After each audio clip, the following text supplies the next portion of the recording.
Hello दोस्तों, आपका अपना YouTube channel NK mission point पर स्वागत है और मैं हूं निर्मल कुमार। दोस्तों, इस वीडियो के माध्यम से मैं आपको कुछ गणित की भाषा को समझाने का प्रयास करूंगा। जैसा कि आप सभी जानते हैं, सवाल बनाते समय यदि हम कुछ शब्दों को समझ नहीं पाते हैं तो वो सवाल बनाने में बहुत ही कठिनाई होता है। यदि हम भाषा को समझ जाते हैं तो सवाल बनाना बहुत ही आसान हो जाता है। तो हम आते हैं सबसे पहले संख्या।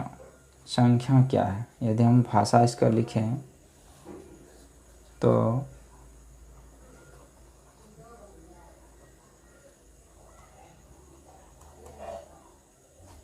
जो प्रश्नों के उत्तर को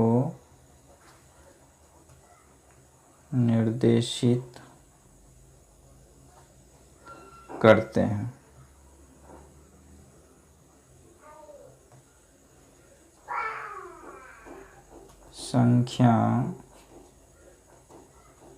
संख्या से किसी समूह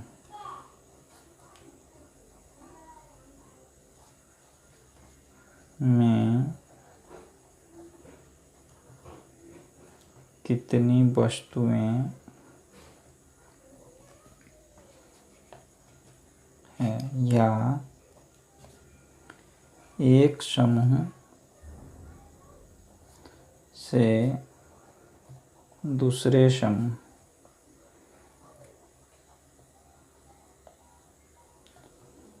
में तुलना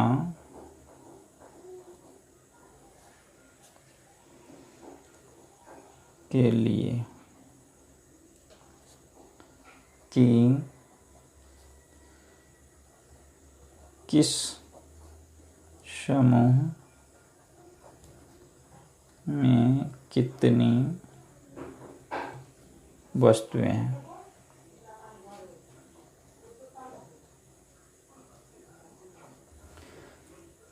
दोस्तों, संख्या से कोई प्रश्न को आता है, उसका उत्तर को निर्देशित किया जाता है, या संख्या से हम बता सकते हैं कि किस समूह में कितनी वस्तुएं हैं। जैसे इस क्लास में 500 विद्यार्थी हैं, मेले में 10 सर्कस आए। तो इस तरह से हम इसको स्पष्ट कर सकते हैं। दोस्तों, जैसा कि हम सभी जानते हैं कि किसी संख्या को लिखने के लिए 10 अंकों का प्रयोग किया जाता है। किसी संख्या को लिखने के लिए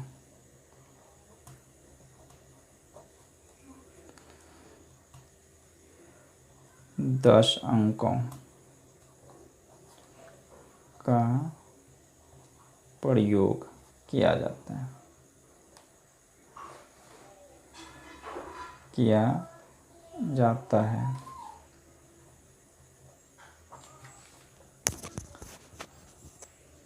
ये अंक क्या है? ये अंक हैं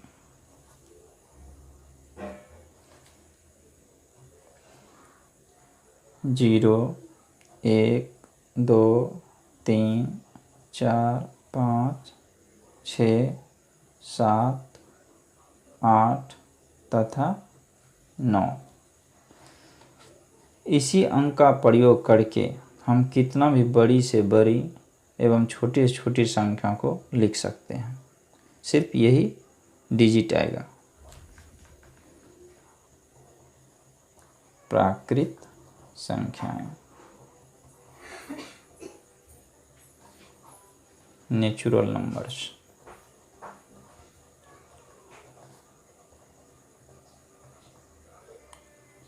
नेचुरल नंबर्स ये क्या है? ये बहुत ही आसान है दोस्तों।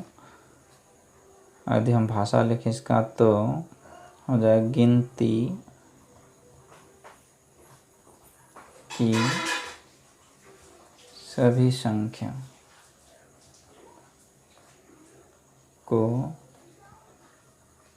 प्राकृत संख्या कहते हैं। और इसे n से सूचित किया जाता है क्योंकि प्राकृत का अंग्रेजी होता है नेचुरल, इसीलिए इसे n से सूचित किया जाता है। लिखें तो इसे कैपिटल N से सूचित किया जाता है। तो n बराबर क्या हो जाएगा, हम लोग गिनते हैं कहाँ तक, 1 से लेकर जैसे 1 2 3 4 5 6, कहाँ तक गिनते हैं, अनंत तक, क्योंकि इसका कोई अंत नहीं है। जितना भी, जैसे लाख बोले तो लाख से भी एक आगे हम बोले तो 1,01,000 हो जाएगा। यानी जितनी भी संख्या, जैसे हम x अगर माने तो x में यदि हम 1 जोड़ देंगे तो ये हो जाएगा x + 1, यानी इसका अंत नहीं है। अब हम आते हैं पूर्ण संख्या।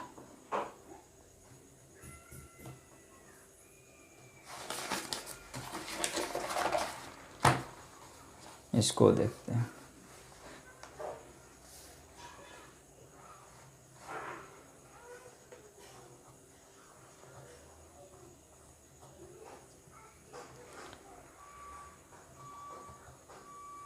पूर्ण संख्याएं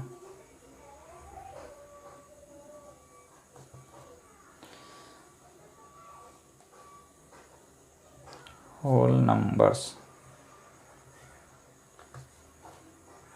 ये क्या है दोस्तों, भाषा लिखें तो हो जाएगा इसका शून्य सहित प्राकृत संख्या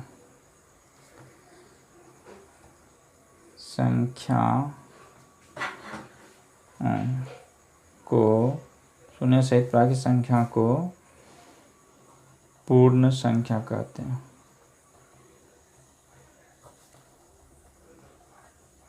हैं। यानी जितना भी मेरा प्राकृत संख्या, उसमें यदि हम शून्य को ऐड कर दें तो मेरा पूर्ण संख्या हो जाएगा। एग्जाम्पल हो जाएगा 0 1 2 3 4 5 6, इस तरह से बढ़ते जाएगा कहाँ तक, अनंत तक, क्योंकि प्राकृत संख्या हम शून्य सिर्फ मिलाए तो ये पूर्ण संख्या बन गया, तो ये भी अनंत हो गया। दोस्तों एक चीज़ यहाँ ध्यान देना है, नोट में लिख देते हैं,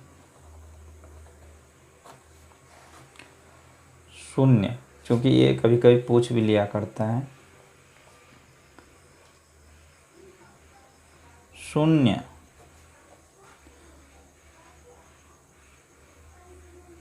प्राकृत संख्या नहीं है, लेकिन जितनी भी प्राकृत संख्या है वह पूर्ण संख्या है। अब हम देखते हैं इसी से रिलेटेड पूर्णांक संख्या। पूर्णांक संख्याएं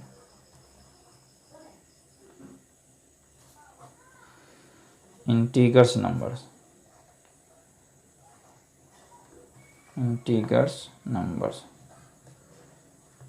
ये क्या है,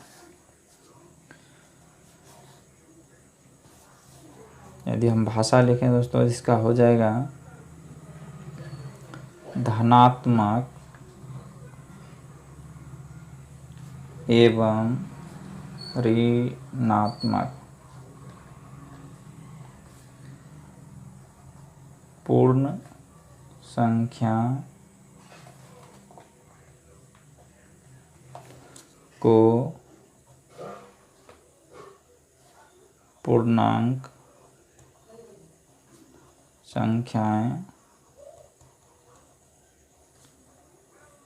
कहा जाता है।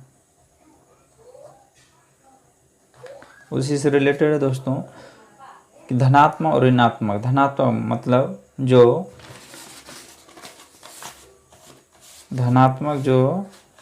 माइनस में नहीं रहेगा। ये धनात्मक का बराबर लिखा है, जैसे 1 2 3 0 4 डॉट डॉट, ये सब धनात्मक है। ऋणात्मक में यदि हम लिखें, इसमें आएगा जैसे -3 -2 -1 etc।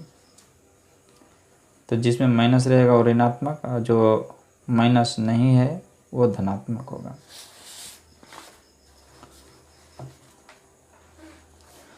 एग्जाम्पल यदि हम लिखें तो इसका एग्जाम्पल आ जाएगा डॉट डॉट -4 -3 -2 -1 0 1 2 3, इसी तरह और भी आएगा। तो धनात्मक भी हो गया और ऋणात्मक भी हो गया। अब यहाँ गौर करना है शून्य पे। दोस्तों शून्य क्या है? यहाँ शून्य जो है ना तो धनात्मक और ना ही ऋणात्मक है, ये मीडिएटर का काम करता है। लेकिन इसको वास्तविक रूप से हम ये बोल सकते हैं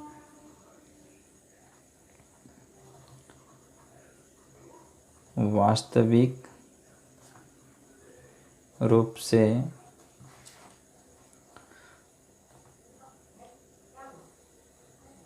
शून्य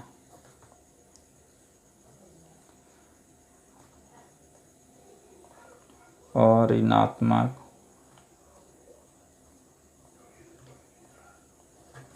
एवं धनात्मक पूर्णांक है।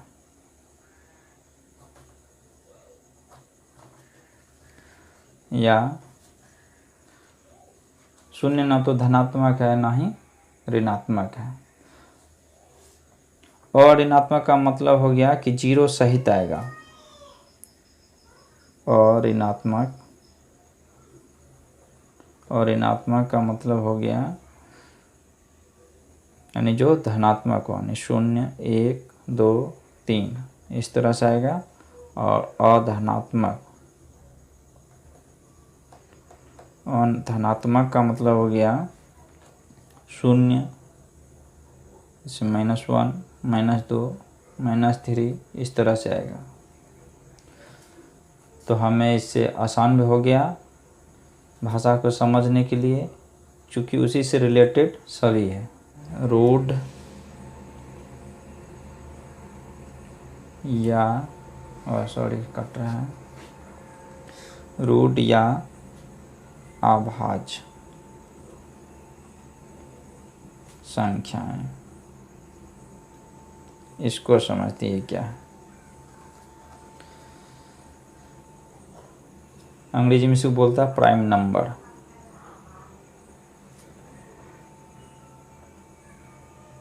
प्राइम नंबर्स यदि हम इसे भाषा के रूप में लिखें, पहले भाषा इसलिए लिख देते हैं दोस्तों समझने में आसान रहेगा आपको।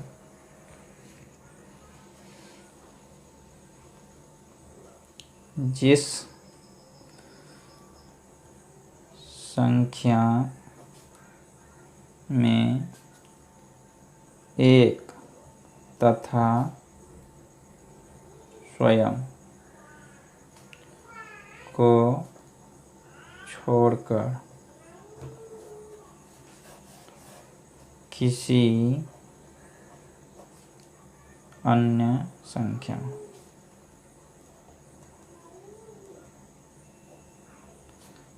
से भाग नहीं लगे, वह रूट या अभाज्य संख्या कहलाता है।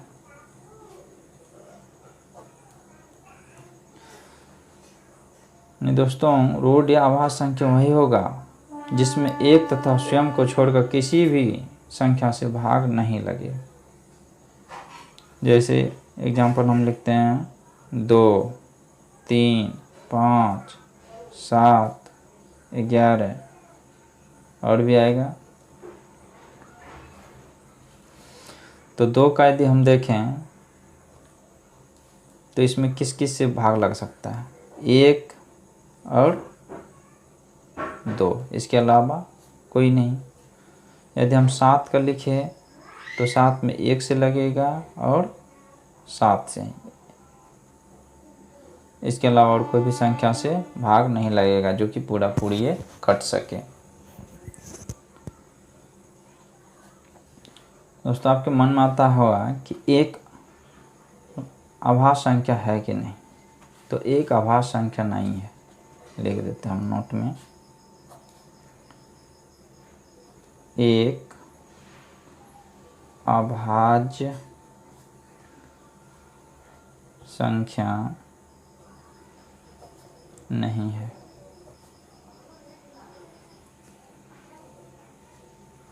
अतः सबसे छोटी अभाज्य संख्या 2 है, जो कि सम संख्या। आगे हम सम संख्या पे चर्चा करेंगे दोस्तों।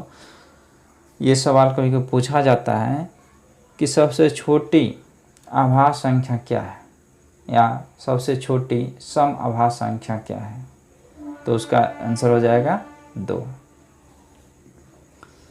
अब इसी से रिलेटेड हम आते हैं सह आभास संख्या। इसको देखते हैं ये क्या है। सह आभास संख्या, संख्याएं, सह आभास संख्याएं। अंग्रेजी में इसको लिखें तो को प्राइम नंबर होता है, को प्राइम नंबर्स, RS नंबर्स, को प्राइम नंबर्स। इसको यदि हम भाषा में लिखें तो हो जाएगा 2 या 2 से अधिक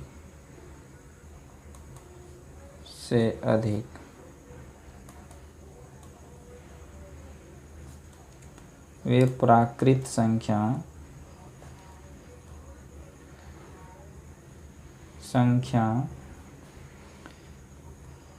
जिसका महत्तम समवर्तक, शॉर्ट में लिख देते हैं मां से महत्तम, स्व से समवर्तक, महत्तम समवर्तक 1 हो अथवा 1 के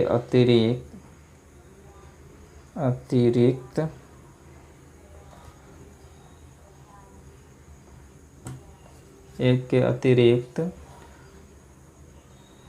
कोई भी उभयनिष्ठ गुणनखंड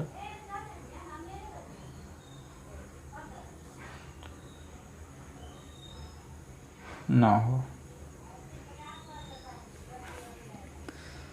दोस्तों, 2 या 2 से अधिक वे प्राकृत संख्या जिसका महत्तम समवर्तक 1 हो अथवा 1 के अतिरिक्त कोई भी उभयनिष्ठ गुणनखंड न हो। उभयनिष्ठ का मतलब हो गया जो दोनों में रहेगा। यदि हम एग्जाम्पल से समझें तो हो जाएगा जैसे 3, 5,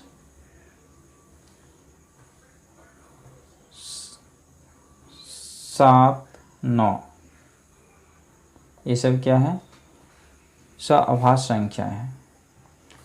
और ये अगर डिटेल से हम समझें, उभयनिष्ठ अगर निकाल, जैसे 3 का यदि हम गुणनखंड निकालें तो क्या सब आएगा? 1 आएगा और 3 आएगा। 5 का निकालें तो क्या आएगा? 1 आएगा और 5 आएगा, इसके अलावा और कोई नहीं। तो इसमें उभयनिष्ठ देखना कि दोनों में जो है, तो दोनों में कौन है, सिर्फ 1 है, तो सिर्फ इसका 1 है उभयनिष्ठ गुणनखंड, और इसके अलावा कोई नहीं है। चूँकि 3 और 5 नहीं मिलता है इसलिए उभयनिष्ठ नहीं होगा। इसी प्रकार 7 का यदि हम गुणनखंड निकालें तो 7 का आएगा 1 आएगा और 7 आएगा। 9 का निकालें तो 1 आएगा, 3 आएगा और 9 आएगा। यहाँ देखना है कि उभयनिष्ठ, उभयनिष्ठ क्या है, तो ये दोनों है, तो ये हो गया उभयनिष्ठ। उभयनिष्ठ। तो दोस्तों हम आभाज्य संख्या समझ गए। अब इसी से रिलेटेड एक आता है जुर्मा आभाज्य संख्या।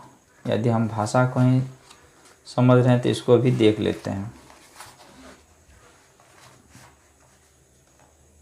जुर्मा आभाज्य संख्या ये क्या है?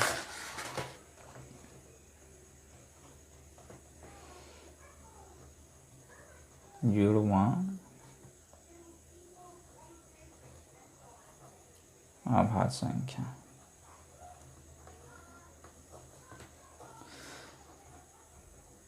Twin prime numbers.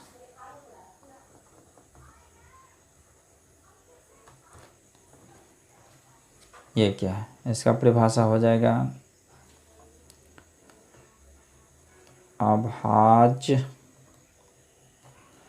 अभाज्य संख्या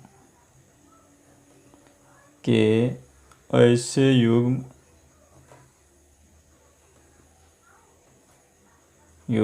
या जोड़ा जिसका अंतर मात्र 2 हो। दोस्तों अभाज्य संख्या तो होगा, लेकिन उसमें अंतर से देखना है कि 2 है कि नहीं। यदि 2 है तो अभाज्य संख्या होगा। इसको हम एग्जांपल से यदि समझे तो जैसे लेते हैं 7 और 9, 7 और 9, 7 और 9 को ही लें तो इसका अंतर देखना, दोनों तो है, 3 और 5 लेते हैं, 3 और 5, तो 3 और 5 में अंतर देखना क्या है, 2 ही है। इसी तरह और भी हम सोच सकते हैं, जैसे 11 और 13, 11 और 13, ये क्या है, जुर्मा अभाज्य संख्या है। इसी तरह और भी हम ले सकते हैं, जैसे 17 और 19, 17, 19, ये क्या है, ये जुर्मा अभाज्य संख्या है। क्यों? क्योंकि यदि हम 5 से 3 को घटाएं तो 2 ही आता है। 13 से यदि हम 11 को घटाएं तो 2 ही आता है। 19 से यदि हम 17 को घटाएं तो 2 ही आता है, तो अंतर सिर्फ 2 आ रहा। तो इस प्रकार के जितने भी सवाल आएंगे जिसका अंतर 2 हो तो वह जुर्मा अभाज्य संख्या होगा। अब हम चर्चा करते हैं सम संख्या को, देख लेते हैं दोस्तों। सम संख्या, ये सम संख्या क्या है? सम संख्या, सम संख्या इवन नंबर,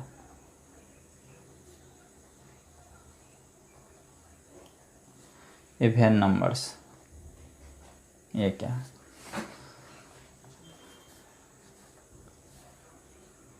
तो ऐसी संख्या, भाषा लिखें तो ऐसी सभी संख्या जो 2 से पूरा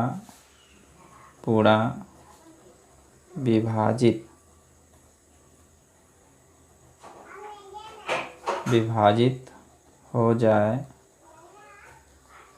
वह सम संख्या होता है।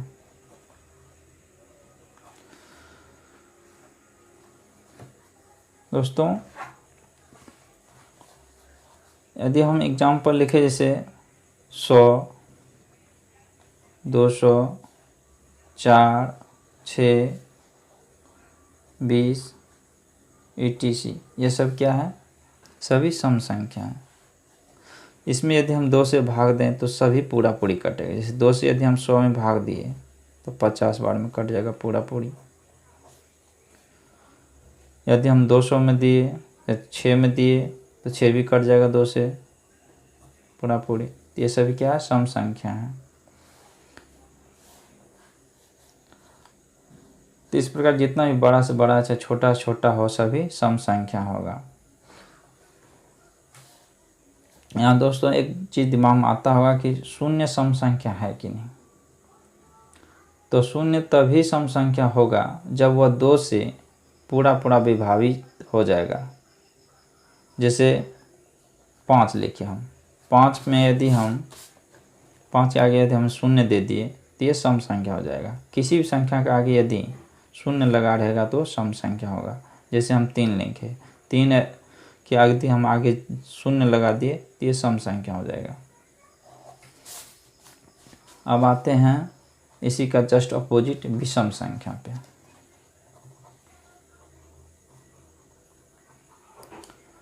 विषम संख्या, ये विषम संख्या क्या है? Odd number.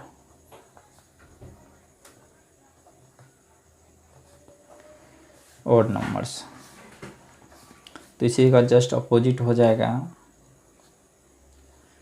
ऐसी सभी संख्या जो 2 से पूरा पूरा विभाजित न हो, चाहे नहीं हो, वह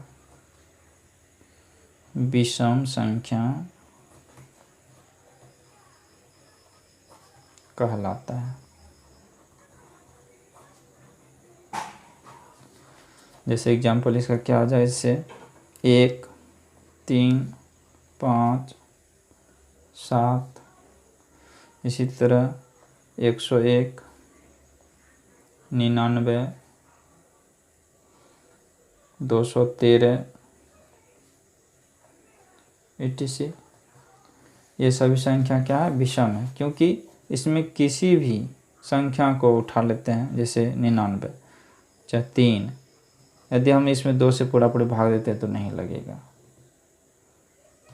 देखो 100 शेष बच जाएगा दोस्तों। एक जैसे हम निकाल लेते हैं 99, यदि हम 2 से भाग दें तो 8, एक बचेगा, फिर 9, फिर 2 9 18 हो जाएगा। एक बच रहा है, शेष बच जा रहा है। तो ये सभी क्या है? विषम संख्या है।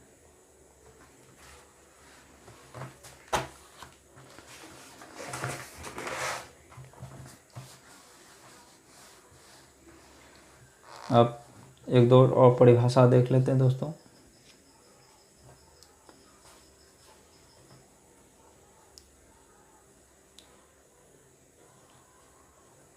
यौगिक संख्या,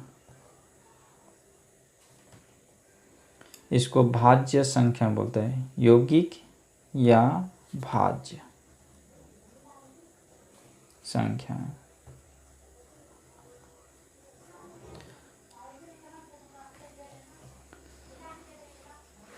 दोस्तों इस पे कभी कभी सवाल पूछा जाता है, इसीलिए इसको समझना बहुत ही ज़रूरत है। अंग्रेजी यदि लिखें, इसका मतलब कंपोजिट नंबर।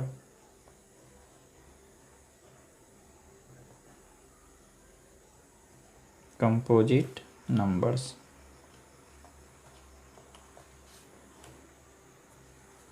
यदि भाषा लिखें तो ऐसी संख्या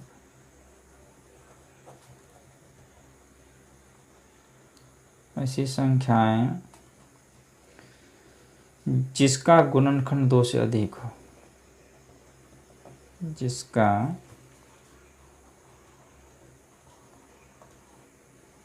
गुणनखंड 2 से अधिक हो,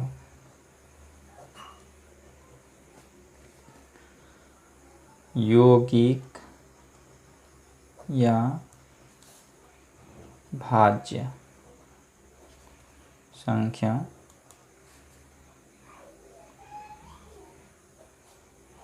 कहलाता है।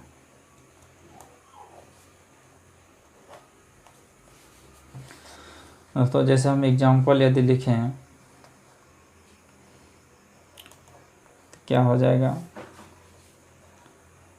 4, 6, 8, 9, 10, 12, 15, इसी तरह भी होगा etc।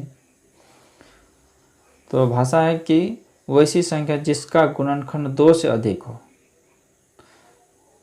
वही होगा यौगिक संख्या। जैसे यदि हम 4 लें तो 4 का गुणनखंड क्या सब आएगा दोस्तों, 1 आएगा, 2 आएगा और 4 आएगा। कोई भी जैसे हम 12 उठा लें तो 12 का गुणनखंड क्या सब आएगा, 1 आएगा, 2 आएगा, 3 आएगा, 4 आएगा, 6 आएगा और 12 आएगा। तो इस तरह से हम देखते हैं कि 2 से अधिक गुणनखंड आ रहा है। तो जितनी भी संख्या जिसका 2 से अधिक गुणनखंड होगा वो सभी यौगिक या भाज्य संख्या कहलाएगा।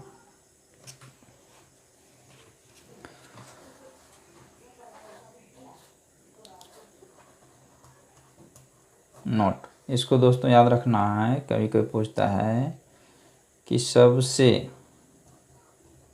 छोटी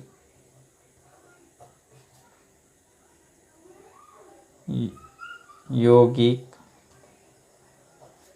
या भाज्य संख्या 2 है। अब वो पूछेगा सबसे छोटी यौगिक या भाज्य, कोई एक ठो का नाम दे देगा, पूछेगा ये सबसे छोटी यौगिक संख्या क्या है, सबसे छोटी यौगिक संख्या 4। 2 इसलिए नहीं होगा क्योंकि यदि हम 2 लिखते हैं तो 2 का गुणनखंड क्या सब आएगा, 1 आएगा और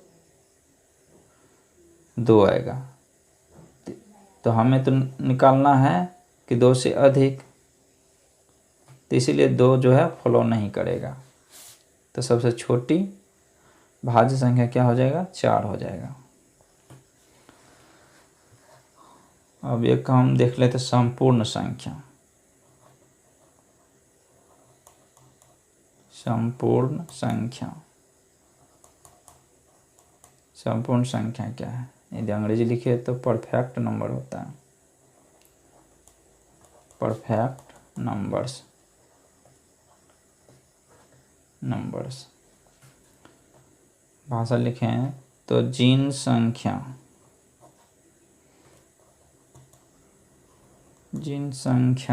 के सभी गुणनखंडों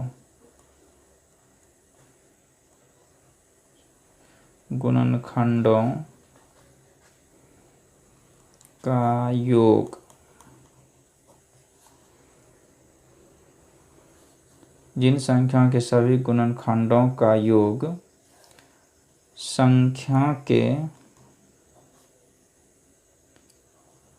संख्या का दोगुना हो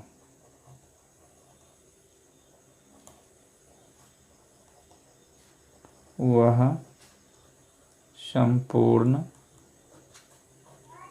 संख्या कहलाता है।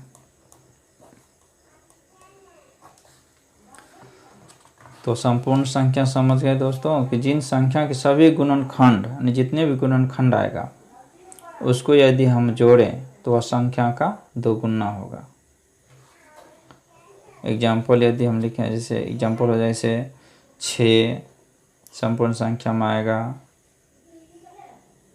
और 28, इसको भी हम लिख सकते हैं। ये सभी क्या है, संपूर्ण संख्या है। एग्जाम्पल से यदि हम समझे जैसे 6 का गुणनखंड हम निकालें तो 6 का गुणनखंड क्या सब आएगा, 1 आएगा, 2 आएगा, 3 आएगा और 6 आएगा। अब हम इसको जोड़ते हैं, जैसे 1 जोड़ 2 जोड़ 3 जोड़ 6, तो कितना हो जाएगा, 2 1 3 3 6 6 6 12, यानी कितना आ गया 12। तो इसको हम कह सकते हैं कि ये कितना है, 6 का 2 गुना है। 6 का क्या है, 2 गुना है। इसी तरह यदि हम 28 को निकालें, 28 का मेरा गुणनखंड क्या आ जाएगा, इसका गुणनखंड आ जाएगा 1 2 4 7 14 28। गुणनखंड वही होता है दोस्तों जिस कि उससे यदि हम इसमें भाग दें संख्या में तो पूरा पूरी कट जाए। अब इसका हमको चेक करना है, तो चेक करेंगे तो इस सबको जोड़ेंगे कि इसका दुगुना है कि नहीं। तो जैसा कि हम जानते हैं कि 28 का दुगुना होगा 56, तो इसको हम जोड़ते 56 होता है कि नहीं। 1 + 2 + 4 + 7 + 14 + 28। तो दोस्तों हो गया यहाँ 14 और 28 42, 42 7 49, 1 50, 2 52 और 4 56।